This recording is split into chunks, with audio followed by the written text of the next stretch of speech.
So in 2016, I started a team. There weren't too many teams in our area around that time frame. So it was just myself and one other agent, my sales manager now, John Tatro, business partner, one of my best friends. And we started the team back then, and we grew that to about eight to 10 agents, somewhere in that range. I think you need to trust your gut, trust your intuition, know when somebody's a good fit for your organization, know when somebody isn't. So I'd say it's probably the biggest mistakes that I've made right there with people.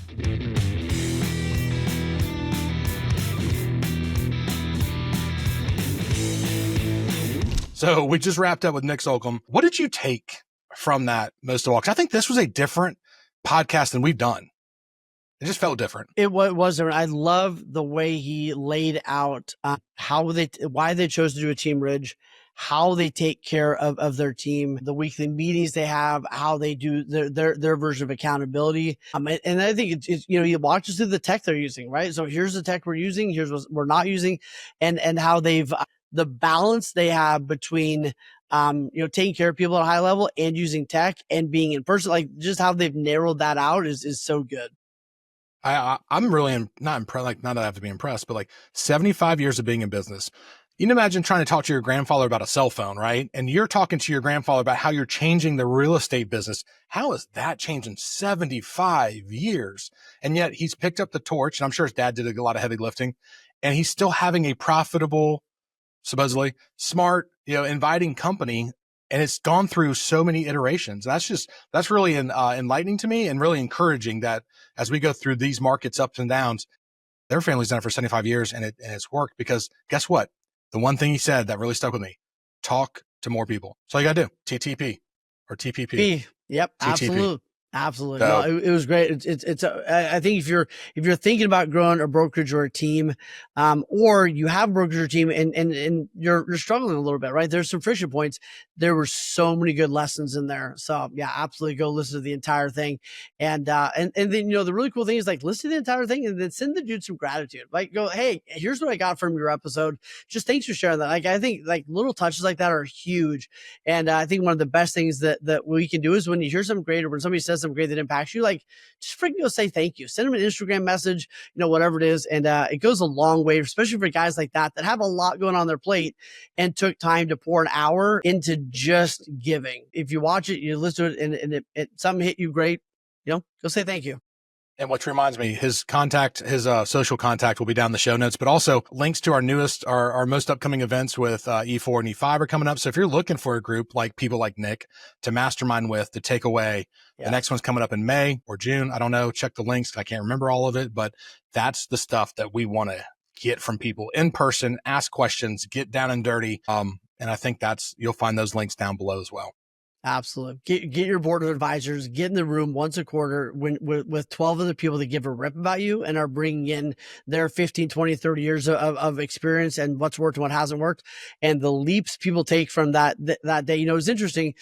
Someone the other day asked, why is one of our clients, Tyler Chris, they said, why is he doing so well? And I said, because he's been coming to E5 and he didn't just take everything, that was said for, at face value, but he was smart enough to go, I'm going to go do the math on this. Right. And you would say, hey, don't do this, maybe do it this way. Right. But he was smart enough to go, I'm going to listen to all this advice I'm getting. I'm going to do my own research and vet it a little bit. But I tell you what, he saved probably 5 to 10 years of brutality because he was in that room and listened to what was being shared and made some tweaks that saved him years and hundreds of thousands of dollars. And he wouldn't have known the questions to ask. He wouldn't have known the person to go seek, but because he put his butt in the right room, he was able, and that's just one of the stories. So get to the freaking room. And also to wrap this with a bow, that's the beautiful part about going back to Nick is his dad had the experience to pass down to him. People like you, me, Tyler, like we're first gen realtors, right? Like my dad was a scientist, didn't tell me shit about real estate. Like we're just figuring the fuck out. So like that's what the board of advisors, that's what E4 and E5 have been for us, but it wasn't really to be a plug, but it kind of goes in that. So check that out below. Thanks for watching, y'all. Hey, hold up. Before we get back to the episode, make sure you like and follow us on social media and subscribe to our YouTube channel. It means the world to us. And don't forget to turn on that little notification bell so that you get alert every single time we drop a new episode. If you want to really go hardcore, go binge some of our past episodes and please leave a 5-star review. All right, Back to the episode. All right, welcome to Real Estate Untucked podcast. Today, we're joined by Nick Slocum, a third-generation realtor and driving force behind the Slocum home team in Rhode Island, which I love that place. Nick, you're an award-winning professional named Realtor of the Year and recognized by RealTrends and Tom Ferry as one of America's best real estate professionals, right above Brad, which I love, right? For several years running, giving Brad a hard time. With 17 years experience and over 500, I want to know about your reviews, 500 five-star reviews. That is crazy. You built a really successful business focused on communication, leadership, and a lot of tech innovation, which I'm sure we will dive into what's working, what's not working. You're also the president of Kent Washington Association of Realtors, if I have that right. And you've been instrumental in creating a bunch of change in your community. So today we're going to dive into you built your real estate business and how you blended it with your strategy of tech and heart and actually giving a rip. So, and the importance of technology in today's real estate world that is changing every single day and why relationships go hand in hand. So it's not one or the other. So dude, I'm glad you're here. And, let's I feel like we all have the exact same haircut. I don't know why we all went to the same place, but it's like up to the left and I need a beard. So there we go. So you're in the right room, I guess. First of all, 500 reviews. That means he got everybody in Rhode Island to take the survey. Like I question that. Yeah, I question that. So Love it. That's awesome. Well, thanks guys for having me. I'm really excited to be here. And Wayne, if you could just follow me around and talk about me all day, that'd be fantastic. Hey, I am for hire at all times. There you go. Absolutely. That's awesome. No, it's great. No, I mean, and here's the cool thing. This at the end of the day, real estate is somewhat of a small community. Like you can get away with being a jerk and taking shortcuts for a minute. And we see a lot of that, right? There's a lot of agents that they look really good for a year and a half or whatever it is. And then the truth always kind of comes out. You know what I mean? So for you to be able to do what you've been doing for the amount of time you've been doing says a lot about you, right? Because you can't do that and not be doing it for the right reasons in the right way and do it for that long. So and I'm sure it was all easy and you made no mistakes. So I'm excited to jump into all that. So real quick though, what does your structure look like? Just so everybody has, you don't need to give us every little detail, but just so somebody has an idea of team, deals, all that kind of thing. Sure. So we're currently operating as a teamerage right now. We've got about 25 agents. We've been in growth mode recently. So I'm sure we'll get into it, but when I joined the company, we were a small 3 or 4 person kind of mom and pop type shop. And I was a solo agent for about 10 years. Then we started a team within the brokerage. I'm a 3rd-generation broker. And then that team kind of grew to probably an unhealthy percentage of the total business here in the company. And then we kind of decided about the end of 2022 to operate more as a teamerage as I came into ownership of our brokerage. So that's the route we went. We've kind of grown from about 12, 13 agents about 12 to 18 months ago to about 25 today. We've got 6 or 7 on the support side as well as a VA or 2, and certainly really believe in that support side of the business for sure. If you could touch on it for a second, I'd love to know what led to the teamerage versus brokerage kind of conversation, because I think that's something a lot of people struggle with. I'd love to know kind of what were the pros and cons. Why did you decide to do one over the other? Absolutely. So in 2016, I started a team. There weren't too many teams in our area around that time frame. So it was just myself and one other agent, my sales manager now, John Tatro, business partner, one of my best friends. And we started the team back then, and we grew that to about 8 to 10 agents, somewhere in that range. And again, we were doing a good number of deals. The market was obviously ripping towards the end of 2021, 2022. And I was talking to my father, who's still in the business, but at the time, we were starting to talk about transition and ownership and things along those lines. And I told him, like, hey, Phil, I'm thinking about operating this as a teamerage in the future. I believe in the team concept. I believe in having true experts in each area of the transaction. And that's how I'm going to probably operate it whenever the time comes for you to retire. And to his credit, he said, well, why are we waiting? Like, let's just do it now. He's 65 now. I've been out of production a long time. He's got health challenges and does a lot on the insurance side of our business as well.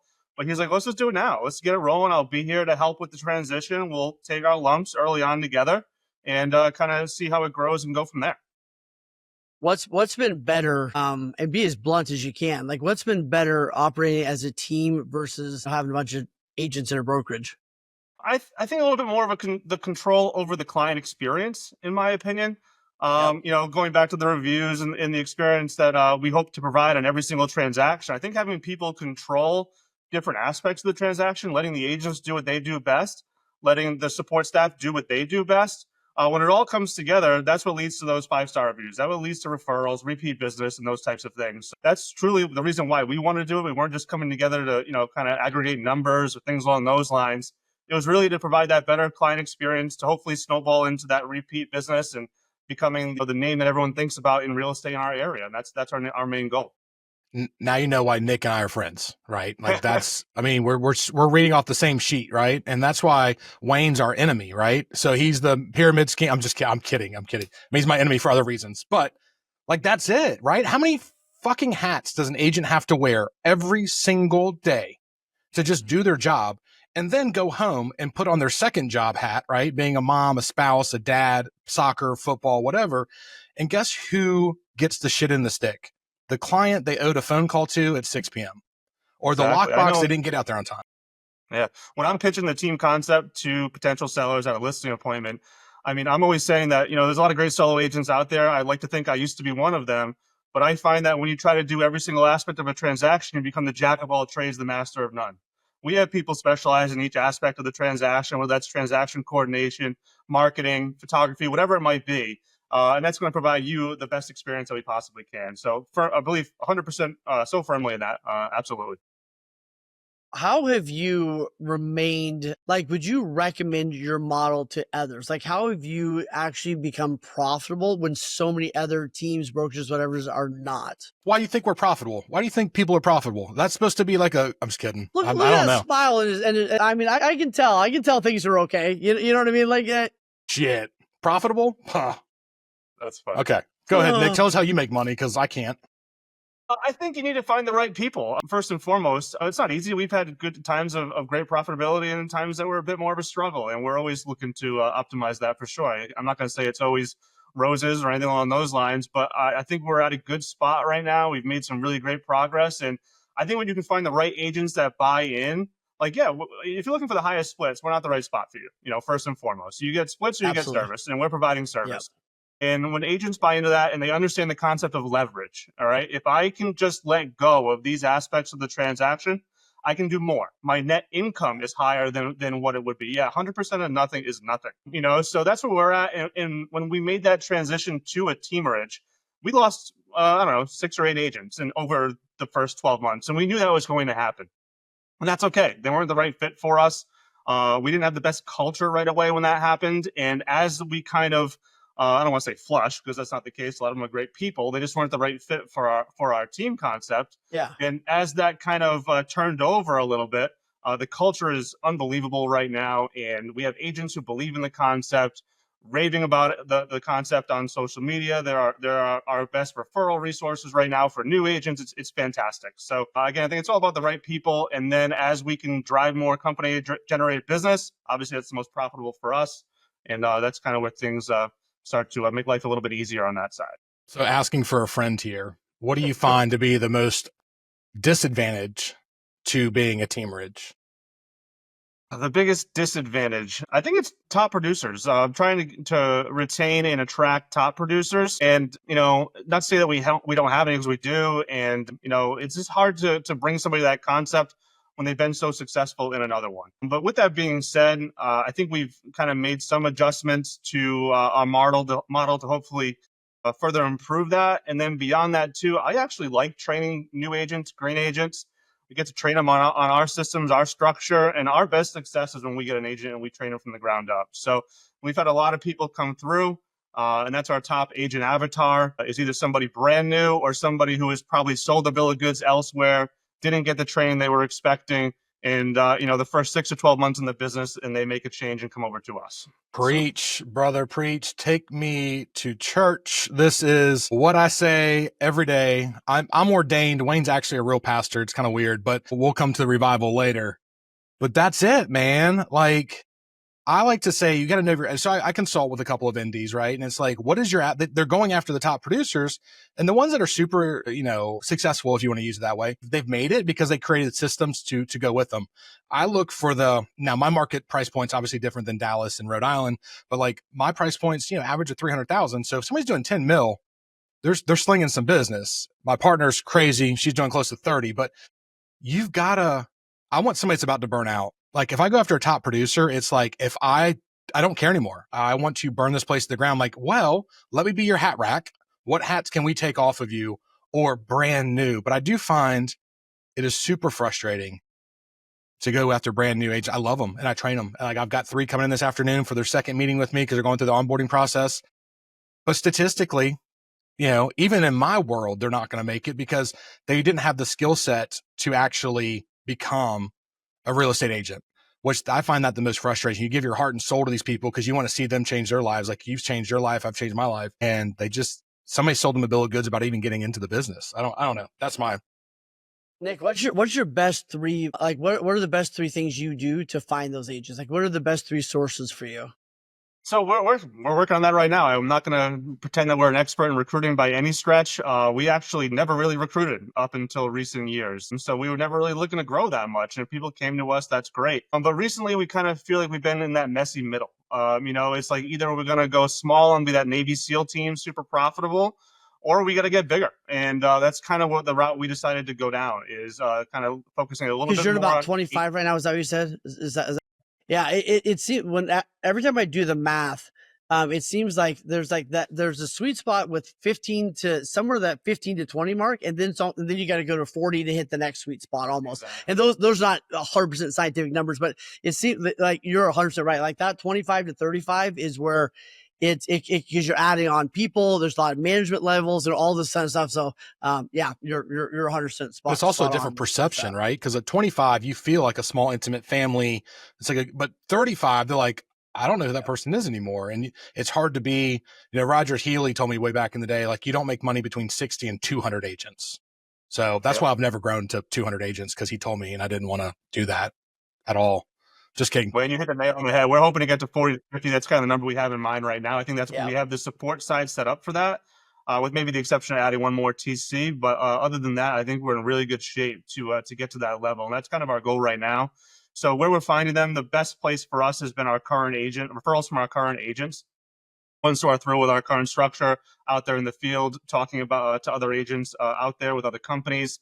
We've also been doing some job board ads, some Facebook ads, some recruiting type videos, things along those lines. But predominantly, it's been coming from word of mouth and referral. Nick, have you reached out to your database of past clients and people saying, I haven't done this yet, but I've been recommended? I'm like, I don't know, because what if I don't like them? But you reach out to your past clients. We have about, 3,500, and be like, who wants to be a real estate agent? And I'm afraid that they're going to all say yes. And I'm like, well. That's a great idea. I should do that because actually our head of ISA right now is a past client. We have another agent who's been with us for 8 years who was a past client. So they both came back around and wanted to join the business after the process. So, but we do a lot of email marketing. So I kind of use a company called Corded.io to identify our 3 agent avatars. We take them out of Corded, we put them in a follow-up boss. I've been sending out an email like Tuesday tactics, I call it, with actual real life, advice, strategies, email templates, text templates, things like that. Just to try to start coaching agents even before they're with our brokerage. And we've already gotten a couple through that avenue as well. Yeah. I'll give you a dirty little secret that one of my clients is doing. So he was concerned about emailing his database and asking, hey, have you ever thought about getting real estate? Because he's like, anytime I've done something like that, he said, I would get people that were kind of friends, but I knew they weren't going to do the work, right? He's like, my fear of like asking that to my database is like getting 3 that I want and 6 that I don't. So one of the things that we came up with this questionnaire that he can send out to the ones he really doesn't want. And I will not tell you his name. So he can stay a secret, right? But like he came with this questionnaire, and like one questionnaire is for like the people that he actually wants. Another questionnaire is like to scare them off. So like all the people that like want to work 3 hours a week and, sit at the country club, the questionnaire is like, will you work 40 hours a week? Will you make 100 cold calls a day? Like I can't remember all the questions that we came up with, but it's terrible. You know what I mean? And by the end of it, it's like, hell no, I don't want to do this job. This is insane, right? But like, it was I just thought that was a funny side note because he was like, how do I say no to these people that are my friends in a sense, but like I really do not want them on my real estate team. So that was one of the initial assaults that we created to help with that. So Nick, fun. what is your litmus, right? So somebody calls you and says, "Hey, I want to work for you," and I've always found those to be the hardest ones. What do you like besides Wayne's like breakup letter? Like, what do you do to make sure you're getting the right people? So basically, the route we've kind of landed on is my sales manager meets with them first to kind of get through that initial interview. Actually, we do a phone screen first. Then we do an initial interview with my sales manager. And then I trust my business partner. If he feels good about it, if I have a chance to meet him, I will. But otherwise, we'll just kind of invite him to our onboarding. Then we do a 2-week boot camp where we have 2 full weeks of classes, basically 8 hours a day with the lunch breaks. We're going through 2 weeks and we have mentors in our office actually help out with the teaching there. Myself, my father, my sales manager, John, our ops manager. We have different people kind of help share the heavy lifting there.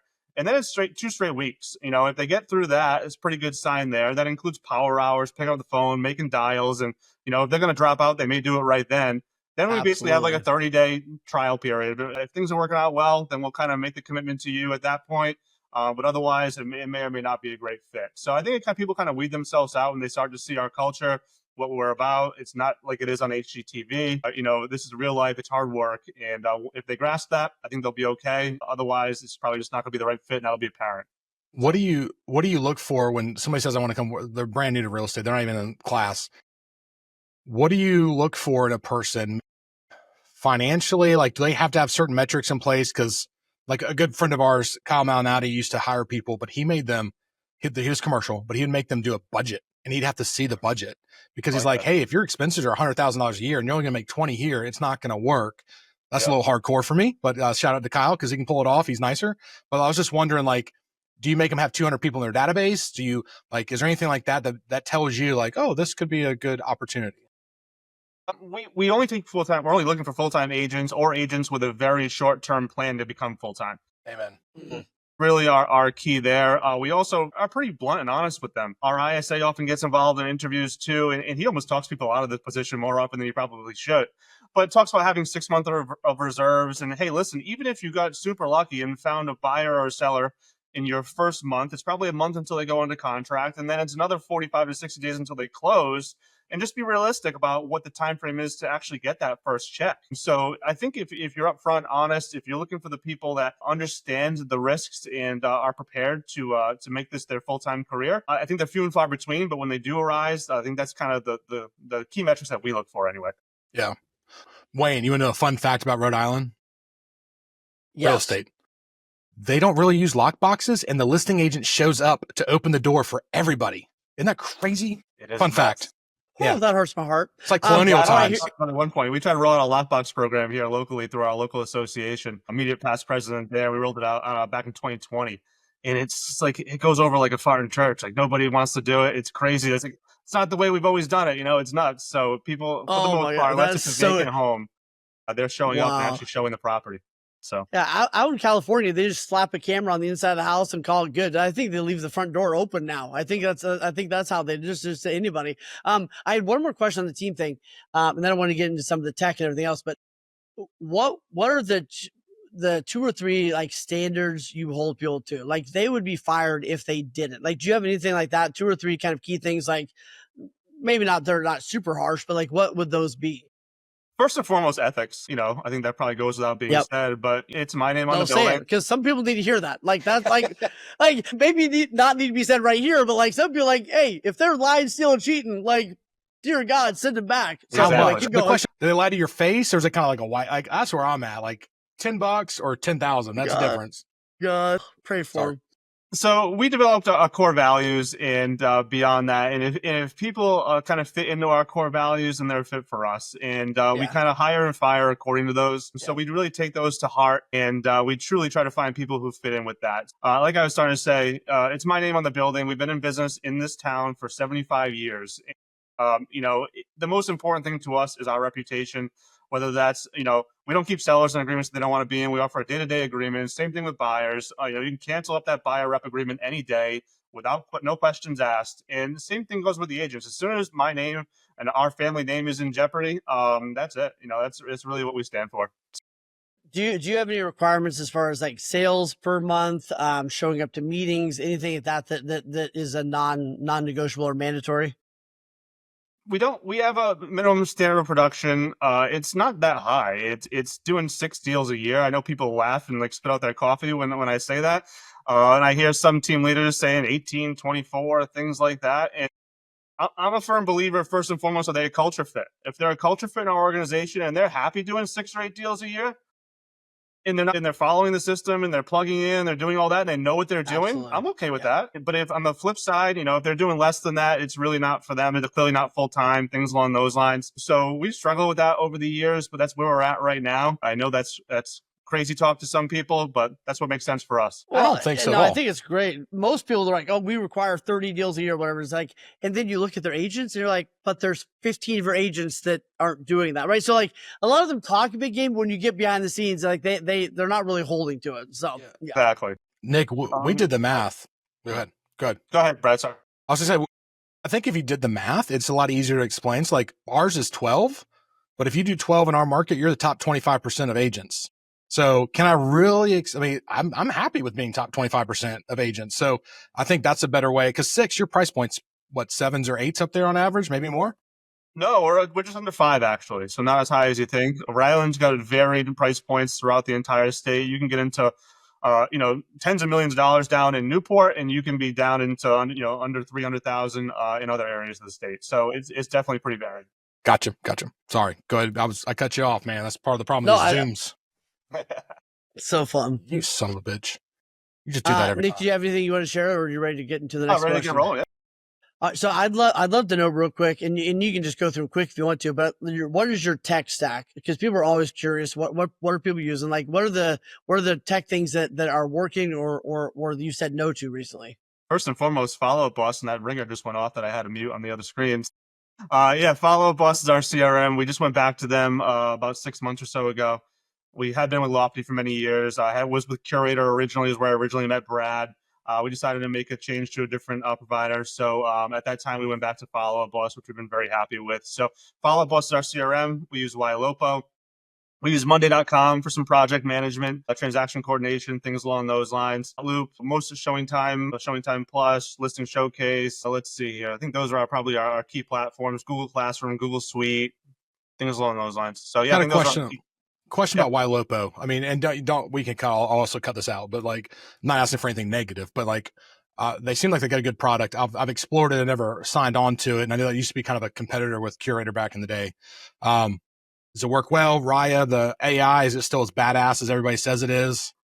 AI texting has been great for us. We've absolutely enjoyed that. My ISA loves it. It warms up so many conversations for him just to jump in and take over. So definitely a big fan of the AI texting. The AI voice didn't really work for us. So we decided to put a pause on the AI voice calls. That was our own personal decision. I know other agents who rave about it, but I'm from the Northeast. I talk fast. We all mumble a little bit. We don't pronounce our R's. It's just very clear when it's not a local person on the phone. We've tried different avenues, and it just didn't really work out in our market, in my opinion. So we decided to put a pause on that. We have 2 ISAs in-house too. If we didn't have ISAs, that might be a different story. But we didn't really think the workflow was definitely going the way we wanted it with AI voice calls and our in-house ISA. Yeah, and you brought up, it's kind of techie.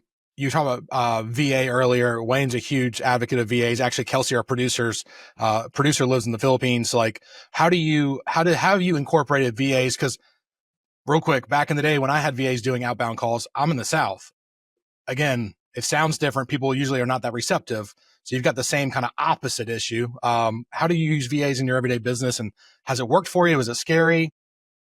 So I'm a big proponent of it. It's been a wonderful addition to our team. She's fantastic. We have one right now. We actually might be exploring adding another shortly. We've had as many as 2 at a time. It's not a ton, but we definitely believe in it. We tried ISAs through the VA route, and that didn't work out in our market either. I'm a firm believer, again, we sound different. You got to know the neighborhoods. We have a lot of different villages. And if you don't know those kinds of things in our local market, then you're not going to have a successful phone call. So The current VA that we have is an absolute rock star. She was actually helping us out on the marketing side for a while. She had been trained a little bit on the TC side, and then our actual in-house TC up and quit with no notice one day. So literally overnight, we dropped her into the TC role, and she didn't bat an eye, and she absolutely crushes it. So she's fantastic, often managing 30 to 40 pending deals, all the new listings, all that activity, paperwork. And we ask our TCs to do a lot more than most do, not just contract to close, but new listing prep, a lot of email correspondence, things along those lines. Wayne, what's So your good. experience with that? Like what, because Wayne's a big advocate of it, and maybe you want to share some stuff about what you do and how you do it. I think it's such a beautiful opportunity for people to grow their business, especially right when you need some support and you're not ready to go out and hire maybe another full-time person or whatever it is. It can be beautiful. And what I see the biggest mistakes people make with VAs is, one, they don't treat them like real people. And I know that sounds weird, but it's kind of like, oh, they're far away, and they treat them as if, oh, that's something that's just far away and distant. Like our VAs is like, I want to talk to them like they're in the next room. You know what I mean? And like, I want to have them on Zoom. I want them to be in the office with us as much as we can. The second biggest mistake I see people make is they do hot potato, right? So they're like, oh, I want you to do my social media. And then they like throw that away. And then they're like, I'm not touching it again. Like they don't do like a ramp up a training process. And I think that when you do it just like you would do with an in-person person, it's phenomenal. Or they don't track it, they don't have ways to keep it accountable. But I think VAs are a beautiful way for us to grow our business and bring in people from all over the world. They get to experience what we're doing. I mean, right, one of my VAs the other day told us that he just paid for his brother's college, right, and he would not have been able to do that at the previous place he was, right. So all these cool stories, I think it's amazing, and there's so many different avenues. I think we have 5 or 6 now within our organization. Man, they're amazing. It's wonderful. You hit some great points. I think training is key. We actually tried a VA on the insurance side of our business, and my cousin really manages the day-to-day on that side. We had one that failed up front, and then we didn't try again for a while. And we were having such success with our VA on the real estate side. I really just tried to share with him that when he went to explore that again, that it's all about the training. If you can create detailed SOPs, have every process ironed out, then they're gonna absolutely crush it. And that was actually the case the second time around on the insurance side of our business. And she's absolutely killing it. And we're looking forward to growing with more and more VAs on both sides of our business. It's funny you say that. So I've got insurance at PNC, not 70 years worth. We're about like year 4. Cindy's my producer, and she's Puerto Rican, right? And so the one problem is I can't help with a lot of her clients because I don't speak Spanish, and it's really hard to find CSRs that speak Spanish. There's a VA company I'm testing out. I won't say their name yet because I don't know if they're going to be good, but they're Spanish speaking natives and English speaking, trained in insurance. I was like, damn, you talk about a niche. So, but it's funny because we're going through the process and she's interviewing them because she's like, most of my people are Puerto Rican and Southern Mexicans sound like this and Argentinians sound like that. I had no idea. Like, but they're out of Belize because Belize used to be a British colony. So they speak really good English, but they also speak more formal. It's just really interesting how many different niches are now out there. That's awesome. Should be the name of that company, Brad, offline. Let me know how that works out. Yeah, absolutely. Very cool. Just to take it in a different direction real quick, and I want to get into your influence in the community. But before we do that, this is Real Estate Untucked, where we talk about the biggest mistakes people have ever made. So what have been 1 or 2 of the biggest mistakes you've made or costly mistakes? We all have a bunch of them. What is there 1 or 2 that comes to mind? You're like, man, I will never do this again, or this was a big misstep we made. I'd certainly had my fair share. I would say first and foremost, recognizing when somebody is a good fit and not a good fit and not dealing with it right away. So I would say that's the biggest mistake, is that cancer, for lack of a better word, certainly can spread pretty quickly. And a lot of times I've tried to, turn a blind eye and say, I don't want to ruffle feathers or whatever. And this was early on in our team building. It was kind of let people stick around longer than they should have. And almost every time that's happened in my career, that person ends up leaving, whether it's 4 months, 8 months, 12 months down the road. And I knew it wasn't a good fit. I know it wasn't working out. And I didn't have, the willingness to make the cut when I should have. So I think I've started to get better at that as I've gotten older and more experienced. But I think you need to trust your gut, trust your intuition, know when somebody's a good fit for your organization, know when somebody isn't. And so I'd say it's probably the biggest mistakes that I've made right there with people. What do you think you got better at, like tactically, to help with those? Did you get better at how to have the conversation? Did you get better at going, when I see it, I just say something right away. Like what specifically do you think you've got better at that's helped? I think it's communication. Well, it's either coaching people up or coaching people out. And, we operate off of the EOS type model. We didn't have an implementer or anything like that, but we have L10 meetings every Thursday morning, had one today.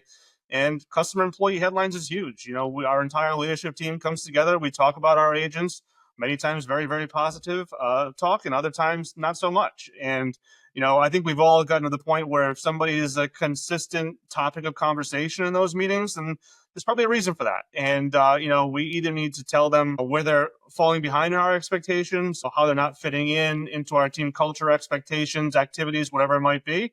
And either they're going to improve, or we're going to say, listen, we talked about X, Y, and Z, and this isn't working out. So, well, and the key word you said is coaching, right? Like that was the most, like that was the word that you said. Of course you like, caught that one, Wayne. Yeah, of course I caught that one. I have a disability, right? But like you're actually talking to them and you're coaching them, and you're like you said, you're in a relationship and you're coaching them in or coaching them out.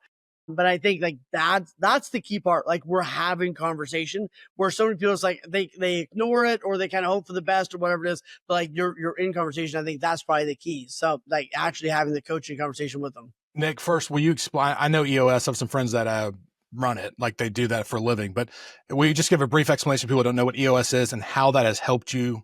Is that what helped you have these conversations and how it's helped you run your business? I think it's a pretty cool process.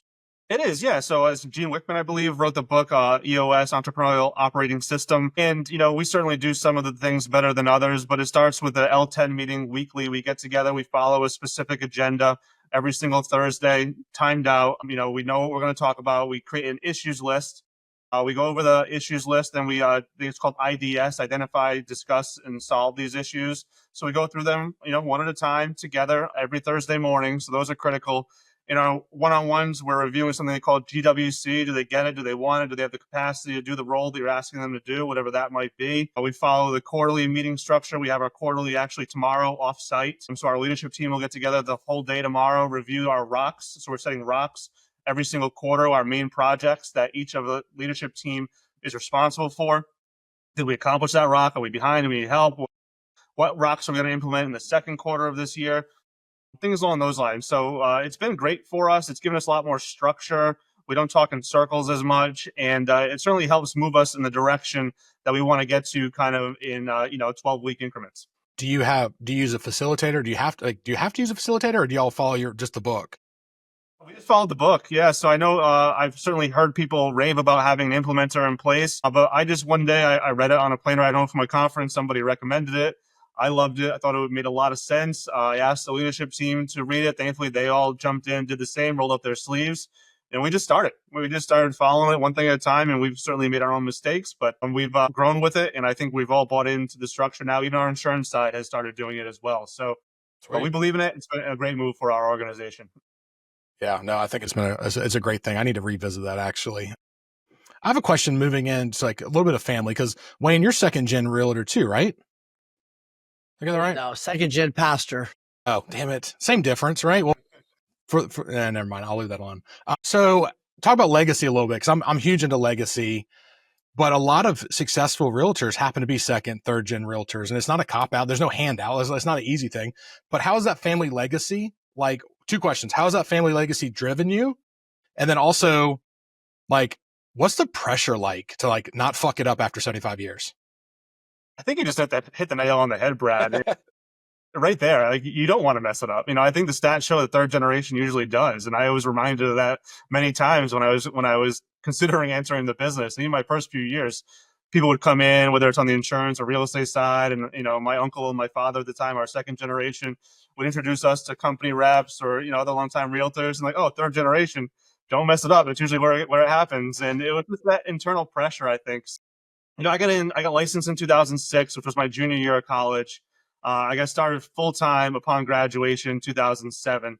Almost immediately, the market crashed. Absolutely tanked. And in between that too, I actually bought a house. So I got a mortgage on a house before I ever even sold the house. Not sure how that was possible. I could fog a mirror. So I got a mortgage and closed on a home. So I had two buddies renting out rooms, $500 a month.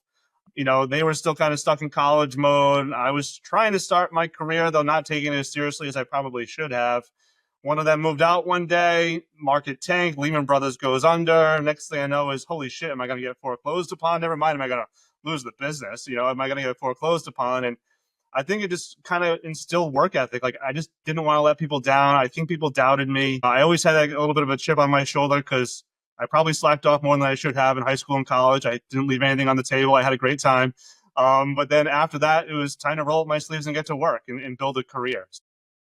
Started being first one in the office, last one out, was doing 4 open houses a weekend and just grinding and figuring it out and making mistakes, learning from them, vowing not to make the same mistake twice, and just continually growing, learning, and building my business as a young 22-year-old kid in the industry. Dude, can I see a family photo? Because I think we might have been separated at birth. I'm just saying, like, holy shit. Like, same 2006, same like my first loan, and I said this for funny, I didn't even sell a house yet. And they're like, but on paper, it says realtors make $70,000 a year. So no docs stated, yeah, buy a house. And you're like, okay. But my real question is, legacy aside, at 22, like you said, I didn't work as hard as I should have. 22 is hard in real estate. Like, what would you have done differently? Or what would you coach somebody that's 22, 23? Like, I just tell them to fucking hold on, like just grind and just hold on. But maybe you have something more prophetic. Really, actually, I think that's what worked for me. So that's the same advice I give to somebody else. It's just, you gotta take your lumps. It's not an easy business to get off the ground. It's going to take 3-4 years to start to see some real progress, in my opinion. Certainly some agents come in and they blow up right away. That's not how it worked for me. It's not how it worked for most of the people that I knew.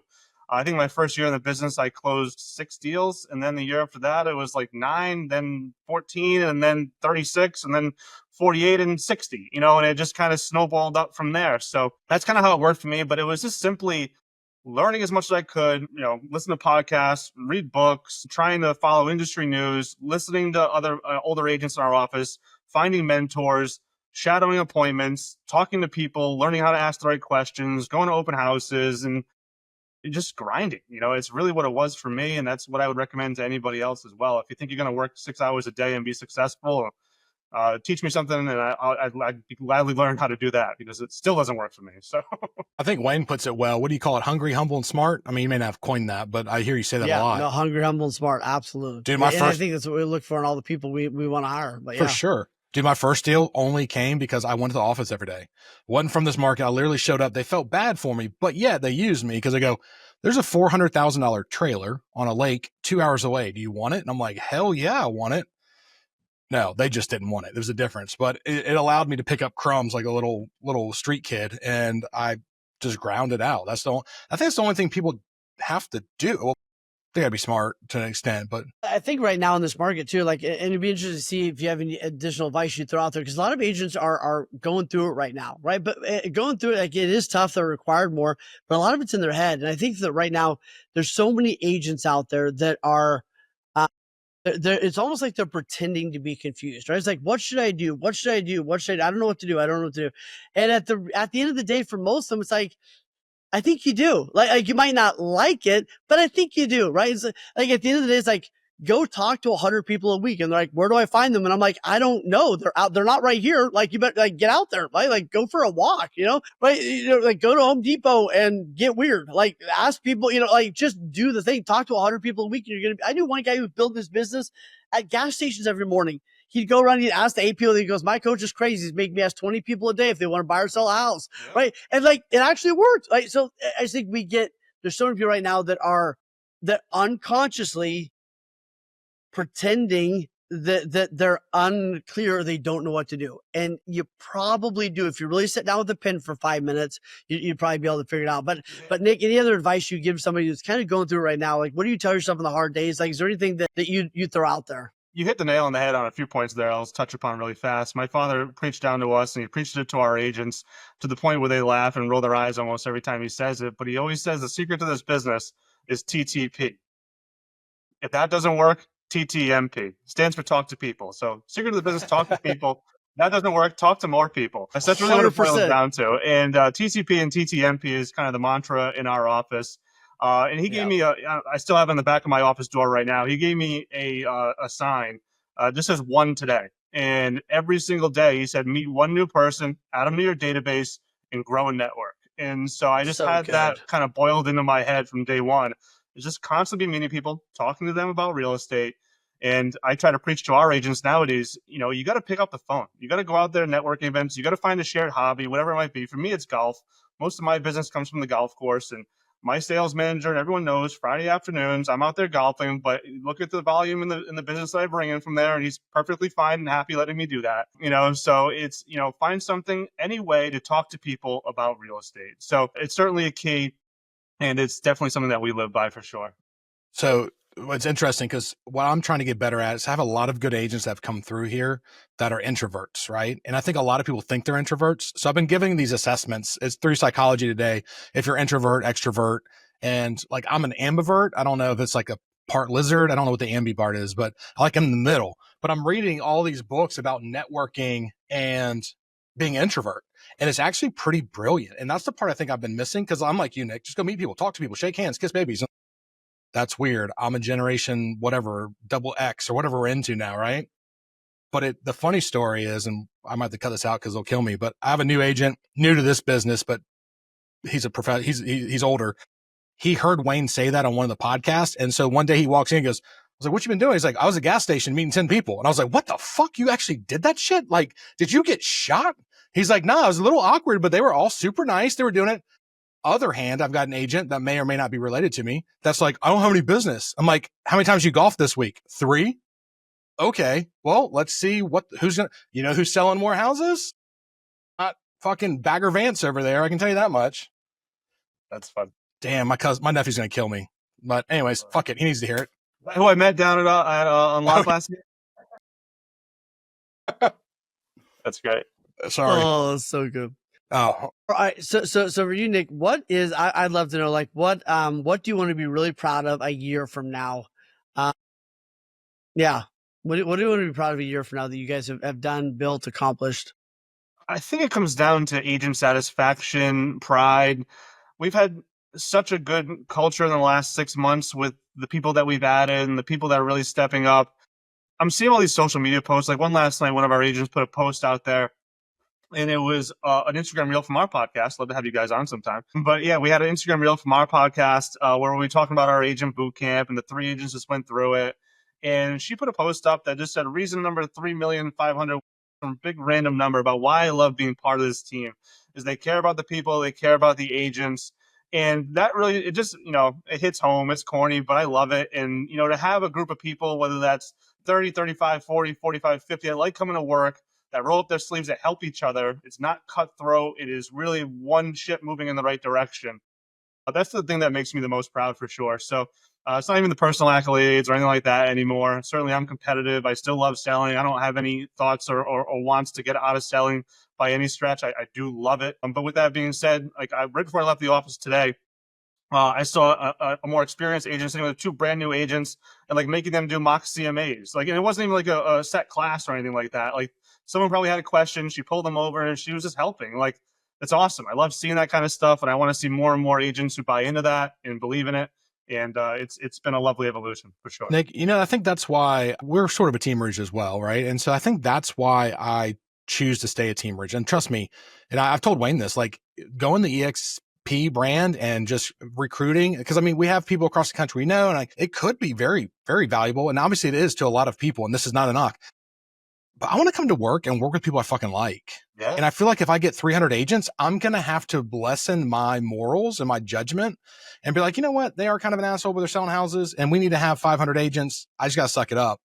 And I think that's what's been holding me back. And I'm not trying to put words in your mouth, but I think that's why I'm stuck in this brokerage Team Ridge model. Because I want to like the people I work with.